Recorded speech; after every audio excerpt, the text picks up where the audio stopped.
Bola grew up believing that beauty was enough to open every door in life. She was the kind of woman who made heads turn without trying, with smooth caramel skin, striking curves, and eyes that held a daring glow. She was admired everywhere she went. But while others praised her beauty, her stepmother, Mama Toyo, worried about her future. She tried to guide her, to help her build character and discipline, but Bola only saw her as a jealous woman trying to dim her shine. Her father, on the other hand, adored her and gave her anything she wanted, simply because she reminded him of the wife he had loved and lost, Bola's mother. Whatever the reason, he never corrected her. Whenever Mama Toyo tried to scold Bola, he would wave it off, saying, "Leave her alone, she knows what she's doing." But the truth was, Bola knew nothing about life. At the university, where she studied economics education, she became popular almost immediately. Every guy wanted her attention, and every lady envied her. Instead of focusing on her studies, she spent most of her time attending parties, changing hairstyles, and visiting expensive eateries with different men who sent her money. Life was smooth, and she had no reason to worry, until she met Raymond. Raymond was the exact opposite of Bola. He was calm, brilliant, and humble. A third-year student in the medical department, he was known across campus as a genius. He was always reading, always helping others, and always focused. Yet, somehow, he fell in love with Bola. It shocked everyone, even Bola herself.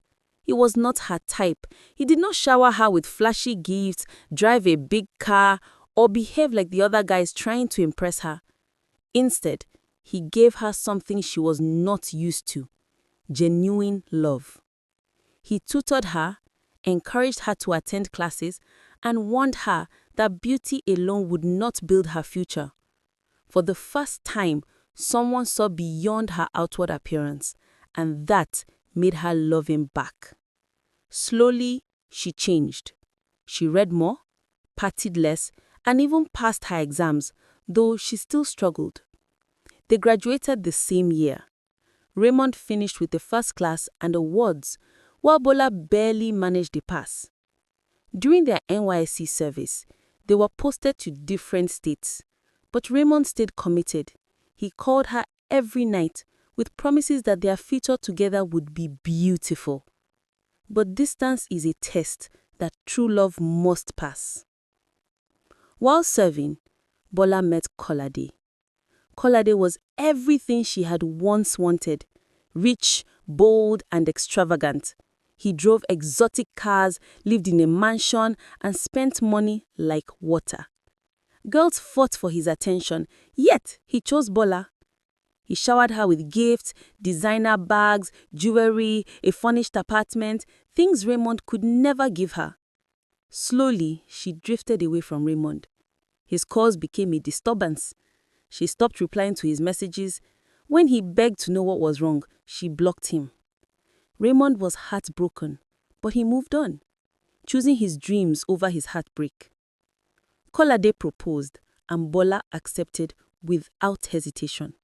Her father supported the marriage, proud that his daughter had married into wealth. But Mama Toyo tried to warn her. "Money is not everything," she said gently. "Character, peace, and a man with the fear of God are better than all this gold they are chasing." But Bola laughed. "This is jealousy speaking. You never liked me, but God has lifted me above you." She married Kolade and stepped into a life of luxury. They lived in a 7-bedroom duplex in Lekki, drove luxury cars, and traveled abroad. People envied her. On social media, she flaunted her lifestyle proudly, posting expensive outfits and foreign trips. She often threw her success in her stepmother's face, calling her a local woman who knew nothing about class. Then, life began to change. 5 years into the marriage, Kolade started falling sick. He became weak, lost weight, and looked pale. At first, he claimed it was stress from business. But when his condition worsened, they went for medical tests. The result came as a thunderbolt. Kolade was HIV positive. Biola's world collapsed in that moment. She screamed, cried, and asked how such a thing was possible in her perfect life. That was when she learned the bitter truth. Kolade had been a playboy long before and even during their marriage. But the tragedy didn't end there. Around the same time, his oil and gas business crashed. His partners betrayed him, contracts failed, and banks chased him over unpaid loans. The same friends who used to hail him disappeared. His parents who once worshipped him turned their backs. Kolade became a shadow of himself, sick, broke, and terribly afraid of shame. 6 months later, he died. Not just from AIDS, but from fear, disgrace, and pressure he could not handle.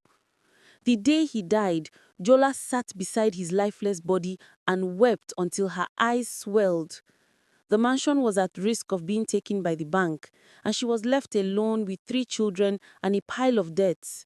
The same people who praised her now mocked her. No one stood by her except the woman she once called her enemy, her stepmother. The world, once so bright and full of admiring glances, had turned grey and silent.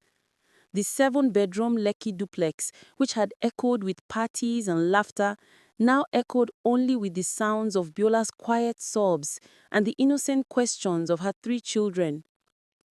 The bank's final notice was stuck to the grand refrigerator with a magnet, a cold official seal on her failed dream. The cars were gone, repossessed one after the other. The trips to Dubai and Paris were now just faded pictures on a phone she could no longer afford to recharge with data. The first few months after Kolade's death were a blur of sheer survival. Biola, who had never boiled an egg or washed a piece of clothing, had to learn everything. Her hands, once only accustomed to applying delicate makeup, were now raw from scrubbing floors and washing clothes in a small basin. She moved from the mansion into a cramped 1-room apartment in a noisy part of Lagos where the air was thick with the smell of gutter water and frying akara. The neighbors didn't know her as the famous, glamorous Biola. To them, she was just another struggling single mother. Her greatest fear was her own health. The test she had been too terrified to take finally happened, and the result was positive. The doctor's words, "You are HIV positive," felt like a final, lifelong sentence. She would look at her children. Tommy was 4, and the twins, Toba and Toby, 2, and a wave of terror would wash over her. Were they infected? The test for them, thank God, came back negative. But the guilt was another kind of sickness inside her. She had been so focused on the gold, she had not seen the rot underneath. One afternoon, with only 500 naira left in her purse and a hungry child crying on her back, she found herself walking the familiar path to her father's house. Her pride had starved for months, but now her children were literally starving. She stood at the gate, her heart pounding with shame. Her father came out, and for a fleeting second, she saw relief in his eyes, relief that she was alive. But it quickly faded into a helpless sadness. "Biola, my daughter, I wish I could help you, but since Kolade's business collapsed, so many people have come for me. I guaranteed loans for him. They have taken almost everything from me too. I have nothing left to give." Her stepmother, Mama Tayo, stood silently behind him, her arms crossed. She expected to see triumph in her eyes, that "I told you so" look. But it wasn't there. There was only a deep, weary pity.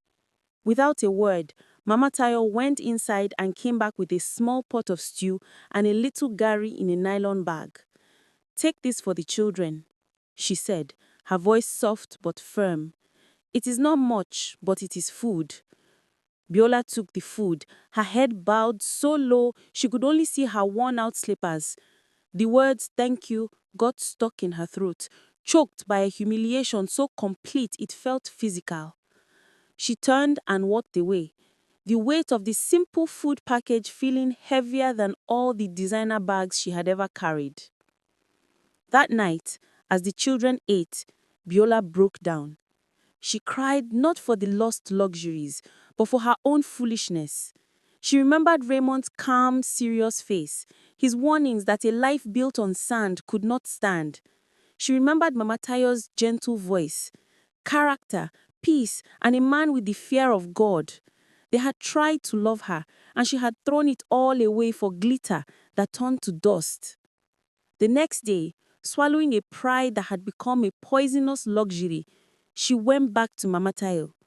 This time, she didn't stand at the gate. She walked into the compound and found her stepmother plucking vegetables in the small garden at the back. Mama, Bayola said, the title feeling foreign and true on her tongue for the first time. I need your help. Not with money. Teach me. Teach me how to be a woman, how to work, how to live. Mama Tayo looked up, her eyes searching Bayola's face. She saw the brokenness, the genuine plea. She nodded slowly. It will not be easy, and it will be painful. I am already in pain. I prefer a pain that leads somewhere. And so, her real education began. Mama Tayo started her off with a small akara business. Bayola would wake up at 4 a.m., her body aching, to grind beans, pepper, and onions. She learned to balance a basin of butter on her head and set up a small stand by the roadside. The first time a former university mate drove past and did a double take, seeing the campus queen frying akara, Bayola wanted the earth to swallow her. But she stayed. She sold her akara, her face shielded from the sun and shame by a wide-brimmed hat. Mama Taya also took care of the children while Bayola worked, giving them the stability and love they desperately needed. Slowly, through the heat of the fire and the grease burns on her arms, Bayola started to change. The woman who once defined her value by the price of her handbag now found a fierce pride in being able to feed her children from the sweat of her own brow. One day, about a year into her new life, she had to take Tommy to the general hospital for malaria treatment. As she sat in the crowded waiting area, holding her son close, she saw him, Raymond. He was walking down the corridor in a white doctor's coat, a stethoscope around his neck. He looked older, more mature, but his eyes still had that same calm intelligence. Their eyes met. Bayola's first instinct was to run and hide. She was a shadow of her former self, her clothes cheap and faded, her beauty weathered by struggle and sickness. But there was nowhere to run. Raymond hesitated for a moment, then walked towards her. Bayola, he said, his voice a mixture of surprise and concern. Hello, Raymond, she whispered, unable to meet his gaze for long. He looked at Tommy, then back at her. Is this your son? She nodded. There was an awkward silence, filled with the ghosts of their past. I heard about what happened, he said gently. I am very sorry. Tears welled up in Biola's eyes. She had expected scorn or at least coldness. His kindness was a new kind of pain. You were right, Raymond, she said, her voice trembling, about everything. I was a fool. Raymond sighed, a deep, sad sound. We were both young, Biola. I have moved on. I am married now, with a daughter. He showed her a picture on his phone of a sweet-faced woman holding a baby. The pain was sharp, but it was a clean pain, a deserved one. I am happy for you, she said, and for the first time she meant it. It wasn't about him anymore. It was about the man of character he was. and she was genuinely glad he had found happiness. He looked at her, really looked at her, and saw not the broken beauty, but the strength in her eyes. "How are you managing with your health?" She told him about her daily struggle, about the Akara business, about Mama Tayo's support. He listened intently. Before she left, he scribbled a number on a piece of paper. "This is a colleague of mine, Dr. Adebayo. She runs a support group for people living with HIV. She's a good person. Call her, and if you ever need medical advice, you can always come to me as a friend." Biola took the paper, her fingers brushing against his. It was the greatest gift he could have given her, not pity, but a hand back into humanity offered with respect. She started attending the support group. There, she met other women and men like her from all walks of life, fighting the same battle. She learned how to manage her condition, how to live a full and healthy life. She stopped seeing herself as a victim and started seeing herself as a survivor. With a small loan from the support group's microfinance scheme, she expanded her business. She started making and selling small chops, spring rolls, meat pies, samosas. Her products became popular because she put care into them. The same hands that once flaunted diamond rings were now skillfully folding pastry. Years passed. Tommy started primary school. The business grew steadily. She was able to move to a better two-room apartment. It was nothing like Lekki, but it was clean, safe, and hers. One Sunday, she gathered the courage to visit her father and Mama Taya for a proper lunch. She went with her children and with a basket full of the small chops she had made. After the meal, as the children played outside, Biola turned to her stepmother. "Mama," she began, her voice clear and strong. "All these years, I never thanked you. You were the only one who saw me, not my beauty, not my foolishness, but me. You took me in when I had nothing and taught me how to build something. Thank you for not saying I told you so." Mama Tayo's eyes glistened with tears. She reached out and held Biola's hand, the hand that was now rough and strong. A child is a child, whether by blood or by destiny. I always prayed you would find your path, and you have. You have become a true woman, Biola, a woman of substance. Her father, who had been listening quietly, wiped a tear from his eye. "I am the one who is sorry," he said. "I failed you. I gave you everything you wanted and nothing of what you needed." Biola shook her head. "The past is gone, Papa. We have today." That evening, as she walked home with her children, the Lagos sunset painted the sky in hues of orange and purple. Biola looked at her reflection in a shop window.